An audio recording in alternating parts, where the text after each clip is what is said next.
Welcome to RaidGuys.com's video guide to Ji'Kun in the Throne of Thunder on 10-man normal difficulty. My name is Arch, and I'll be guiding you through this encounter.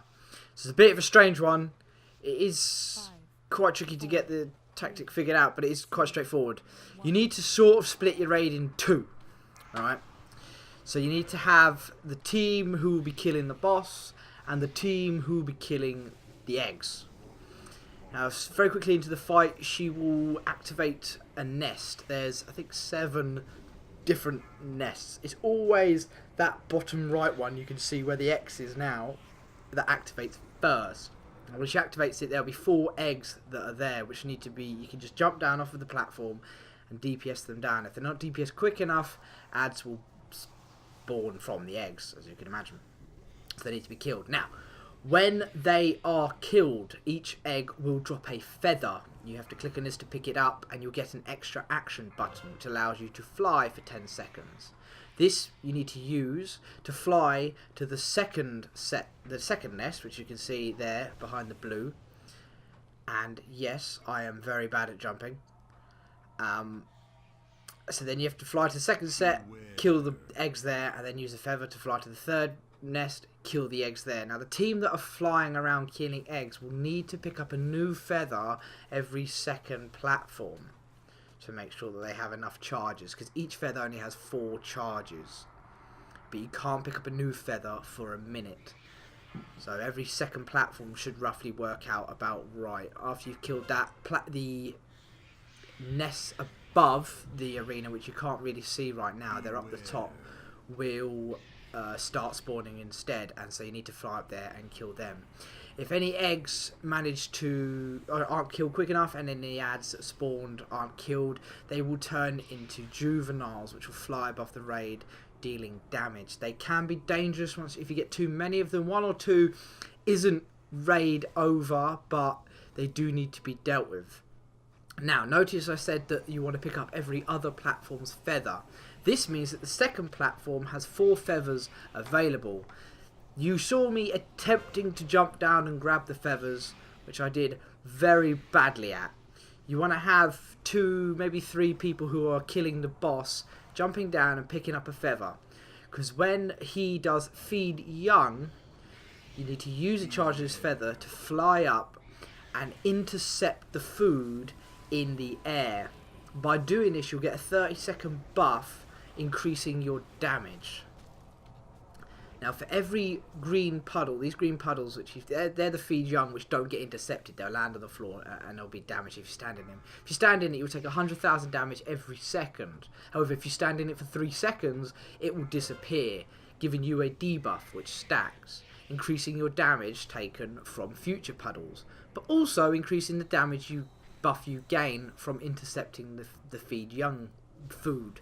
So you want to stand in puddles in order to increase this damage buff, so that when you do get food, you can do even more damage. Now the boss's abilities, she will do quills on a timer, which is raid damage. It's just AoE down. Everybody needs to stack up to make the healing as easy as possible, because it's quite a significant amount of damage. And she'll do downdraft, which you just saw there, which is a bullshit mechanic because it never fucking works. It's meant to push you back slowly towards the edge of the platform. However, 9 times out of 10, it pushes you back so fucking quickly, there's nothing you can do. I don't know whether it's because it's something bugging with Jaden's cunning or what. You know, some say, oh, if you jump afterwards, then it takes you back to the proper speed. But if you find that you're falling backwards really quickly and there's nothing you can do about it, don't worry, it's not you. It is just bullshit. If you do get knocked off, it doesn't matter too much. You'll just get brought back up. It just means you're out of the fight for 10 seconds. So don't worry too much.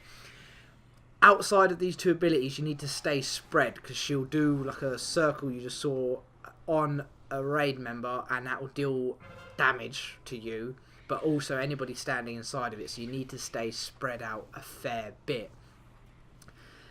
Now, I do want to show you the intercepting feed young. I'm pretty sure I do it in a second. Yeah, now they're coming to the second. That was the circle there. You need to stay spread out for that, because it does 250,000 damage to everybody inside of it. So only one person getting hit by that, ideally.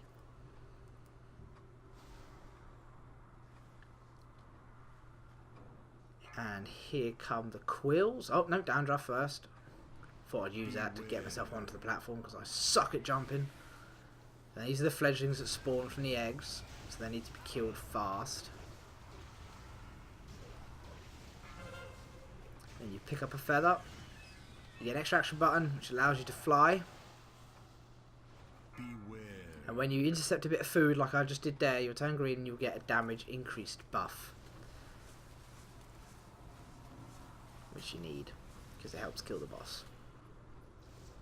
Now the team assigned to taking out the nests will pretty much be chain doing that. They won't get a lot of time on the boss. They will pretty much do nest to nest to nest to nest. There will be some time in between, maybe a couple of seconds here and there, but generally they'll spend their whole time DPS in the nests rather than the boss. So feed youngs come in, click the button, fly up, soak it, and then you've got your damage buff for 30 seconds. So, other than that, as long as your nest team need to be good, because that is the that's probably the hardest part about it. As long as they can get the eggs down in time. Elemental Shamans are great. Rogues, I can't remember which spec it is, but they're great. You know, warriors, they're great. You know, people that Felders, people that have really fast AoE burst are very good for that team. So as long as they're doing their job properly and not letting any juveniles through, you shouldn't have too much of a hard time. As you can see, there's a couple of juveniles up, which doesn't matter too much. If the people getting the damage buff and DPS in the boss, if they focus down a bit of the damage of the juveniles, they only have 1.2 million health, which when you've got the damage buff won't take very long to do.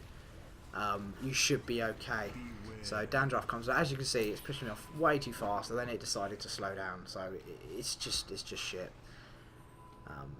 I'll leave the rest of the footage up for you to see how he did it, but good luck, have fun, and we'll see you in the next boss.